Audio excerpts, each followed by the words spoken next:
Doctor Parvez नाम से तो जो है तो हमारे एक दोस्त है केडीए में बस, और उसके अलावा मैं किसी ऐसे डॉक्टर परवेज से कोई कांटेक्ट नहीं, तो परवेज अंसारी से कोई लेना देना। कोई कभी नहीं।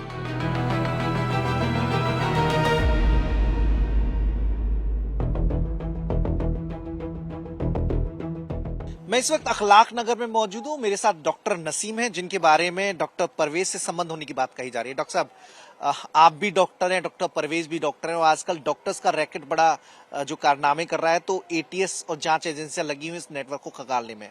जानकारी ये सामने आई है कि डॉक्टर परवेज और डॉक्टर नसीम, मतलब आप दोनों के बीच बातचीत हुआ करती थी, दोनों के बीच आना जाना था। पहली बात तो ये कि मैं डॉक्टर कोई क्वालिफाइड नहीं हूँ, मैं ऐसे ही डॉक्टर था। पर हमको मेरे ख्याल से 20 साल हो गए इस लाइन से हटे हुए, प्रॉपर्टी लाइन में आ गया।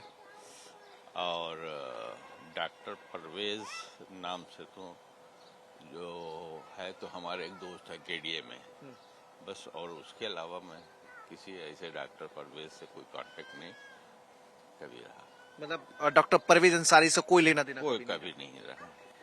अच्छा, ये जांच एजेंसियां कह रही हैं, सूत्रों के हवाले से ये चीजें सामने आई हैं कि जो आपकी जो बड़े पैमाने पर प्रॉपर्टी इकट्ठा हुई, उसमें डॉक्टर परवेज ने भी पैसा इन्वेस्ट किया था, और डॉक्टर परवेज ने अपना पैसा इन्वेस्ट किया, जिसके बदौलत आपने भी यहाँ पर संपत्तियां खरीदी। अल्लाह का शुक्र है कि यहाँ पर किसी को मैंने कभी पार्टनर रखा ही नहीं है। हमारे किसान हमसे तय हो जाता था कि भाई हमें ये जगह चाहिए, उनका पैसा तय होता था, उनसे लेन देन होती थी, वो रजिस्ट्रियाँ सब वो खुद ही किसानी करते थे। और कहीं पर कोई किसी का कोई भी मतलब ये नहीं कह सकता कि मैंने अपना पैसा लगाया।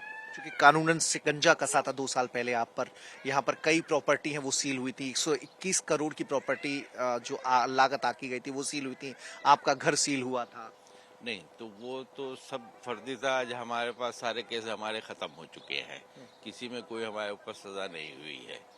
तो इसलिए जो भी है वो सब हमने जो सील हुई है हमारे, वो हमने दिखाया कि इस बैंक से कैसे कैसे हमने पैसा लिया, कैसे कैसे हमने रजिस्ट्रियाँ करवाई, वो सब बाकायदा है। अच्छा, चलिए, एक जांच इस बात की भी हो रही थी, आखिर डॉक्टर नसीम जो कानपुर में रहते हैं, वो अचानक इतनी बड़ी प्रॉपर्टी के मालिक कैसे हुए? कौन इसके पीछे है? क्या वाकई डॉक्टर्स का नेटवर्क डॉक्टर नसीम के पीछे है, या फिर कुछ कोई और आर्थिक गठजोड़ इसके पीछे काम कर रहा है? नहीं निकाह हमारा जो है, चूंकि अब जहाँ पर आप ये खड़े हुए हैं, ये उस वक्त हमने लिया था, कोई वैल्यू नहीं थी, 25,000 रुपये बीघे की थी। और यहाँ से गंगा जी अपना बहती थी, तो वैल्यू तो जब धीरे धीरे हमने बढ़ाया, यहाँ पर आके जब अपना बसने लगे, तो हमें किसी के पैसे लेने की इसलिए जरूरत नहीं पड़ी कि किसान से अब आपके जमीन है, आपसे हमारा सीधे सीधे तय हो गया। आप ही रजिस्ट्री करने जाते थे और जो पैसा बचता था वो लोग हम लोग बांट लेते थे। तो इसलिए किसी का कोई इस टाइप का सपोर्ट कहीं से भी सीधी नहीं कर सकते कि किसी ने हमारे साथ सपोर्ट किया, हमको कुछ दिया, कोई भी XYZ। लेकिन ऐसा कार्रवाई तो हुई, और संपत्ति सील आज भी है। तो वो तो अब उसके लिए क्या कुछ क्या कह सकते, थोड़ा सा कितनी पता संपत्ति होगी जो सील हुई? इसकी लागत आपके हिसाब से कितनी होगी? हमारे हिसाब से तो जो है करोड़ों में थी, जिसको अरबों में कर दिया। वो तो सर के रेट निकाल लेते आज के रेट से। अब आप जो है एक जगह है 10 लाख रुपए की, आप उसको 1 करोड़ बना दो, तो इसकी भी जांच हो जाएगी कि हमारे को ये इतना दिखा रहे हैं, उतना है भी या नहीं है।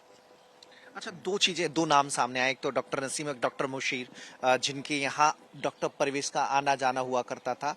कानपुर में डॉक्टर आरिफ हैं, जो कि हार्ट इंस्टीट्यूट में काम करते थे, कश्मीरी मूल के कई डॉक्टर के संपर्क में थे, वो भी खुद कश्मीर मूल के हैं। लखनऊ में डॉक्टर शाहीन, डॉक्टर परवेज हैं। तो क्या इन नेटवर्क से किसी से कभी कोई बातचीत हुई हो, कभी आना जाना रहा हो? नहीं, इससे कोई बताया नहीं कि हमें करीब 20 साल हो गए इस प्रॉपर्टी लाइन में। तो प्रॉपर्टी के लाइन में होते तो एक बार किसी से मुलाकात हो जाए, और वैसे तो मेरी कोई कभी किसी ने इन्वेस्टमेंट के लिए आपसे संपर्क किया हो? नहीं, नहीं ऐसा कुछ नहीं। हमने आज तक बताया नहीं कि हमने किसी से कोई पैसा लगाने की बात ही नहीं की। टेंडी वाले तमाम हैं, ये लोग लगाते हैं, तमाम लोग लगाते हैं, मगर हमारे पास किसी का नहीं। डॉक्टर मुशीर से कभी कोई संपर्क रहा हो? नहीं, डॉक्टर मुशीर से भी नहीं रहा। कभी मेडिकल सेमिनार में इन मामलों से भी जाते बताया नहीं कि वो बस नाम के डॉक्टर है, इसलिए तो कहीं सेमिनार में जाने का कोई मसला ही नहीं है कि नाम के डॉक्टर हैं। ऐसा कुछ मतलब इन लोगों से कभी कोई किसी भी तरह का संपर्क नहीं नहीं, कभी भी कहीं से भी कोई मतलब कोई ये सीधी नहीं कर सकता हैगा कि कभी कोई हमें जरा से भी खड़े हो के आमने सामने बात हुई। अच्छा। अब डॉक्टर मुशीर तो यही उन्नौई के हैं, उनसे हमारी कभी नहीं कोई बातचीत। अच्छा, जो जांच एजेंसियां मान के चल रही हैं, जो इन्वेस्टिगेशन एजेंसियां हैं जिसमें उन्नाव पुलिस भी शामिल है, वो मान के चल रही हैं कि कई मर्तबा बैठक हुई और बैठक में इन्वेस्टमेंट से संबंधित ना बातचीत ना हुई। सवाल ही नहीं उठता, कोई इस टाइप का सीधी नहीं हो सकता, क्योंकि जो कोई सच्चाई हो तब होगी ना कोई बात। कहीं से भी इतनी सी भी मतलब बाई फेस हमारा उनका कहीं पे टच हो जाए तो भी होता, मगर जब ऐसा कुछ हुआ ही नहीं तो भी होने का सवाल ना ही कोई आमना सामना, ना कभी फोन पे बातचीत, ना कभी ना, किसी ना। के संबंध में कोई नहीं बातचीत। नहीं कभी नहीं, ऐसा कोई कभी मामला नहीं रहा कि उनका आमना सामना या कहीं पर। वही तो कह रहे हैं ना कि अगर कोई एक बार आमना सामना भी हो जाए तो चलो एक कहानी बना ली जाती, मगर जब कहीं पर यह आमना सामना ही नहीं है तो ऐसा कोई मामला उन्नाव पुलिस क्या कर रही है अब आपके इन मामलों में जांच? वो सब खत्म हो गई है, अच्छा, जो गैंगस्टर लगाया गया था, जो भू माफिया आपको घोषित किया गया वो था। सब खत्म हो गया। अच्छा। किसी में कोई सजा नहीं है, कोई नहीं है, सब फर्जी है। ग्राम समाज पूरी पड़ी हुई है, आज भी जहाँ पर थी जैसी थी। आप थोड़ा सा बढ़ेंगे आगे तो हम आपको दिखा दें, वो पूरा बगीचा बना हुआ है अच्छा। और उसमें भू माफिया हम है, कहने मकान बना डाले, एक ईंट नहीं रखी है। अभी प्रशासन ने हमसे मेरे ख्याल से 20-25 बीघा जगह ली है, पूरी कटरी में एक इंच जगह नहीं मिलेगी आपको, हमारे पास मिलेगी, क्योंकि हमने ये हरकत किसी को करने नहीं दिया, बेचने नहीं दिया। ग्राम समाज हम नहीं बेचने देंगे, इसीलिए मेरे साथ ये सारी चीजें। अच्छा डॉक्टर साहब, अच्छा बताइए, इस तरह की घटनाएं जब होती हैं, दिल्ली जैसे ब्लास्ट हुआ, तो इनकी घटनाओं को लेकर आप क्या कहेंगे? देखिए इसमें डॉक्टर्स का इन्वॉल्व होना। नहीं, डॉक्टर्स का इन्वॉल्व होना तो एक जो जिसको लोग भगवान मानते हैं, जान बचाने वाला, वो ऐसी हरकत करे तो वो डॉक्टर काहे का है, किस बात का? आज हम ये सोचे कि साहब जो है ब्लास्ट करके लोगों को नुकसान ही तो पहुंचाना हुआ, तो फिर हमने डॉक्टरी क्यों पढ़ी? जब हमको जो है लोगों को जहर देने का काम करना है तो क्यों हमने ये इस पेशे को पसंद किया? ये पेशा तो जो है भगवान कहा जाने वाला पेशा है। ऐसे लोगों के खिलाफ कितना सख्त एक्शन होना चाहिए आपके हिसाब से? आप क्या मांग करते हैं?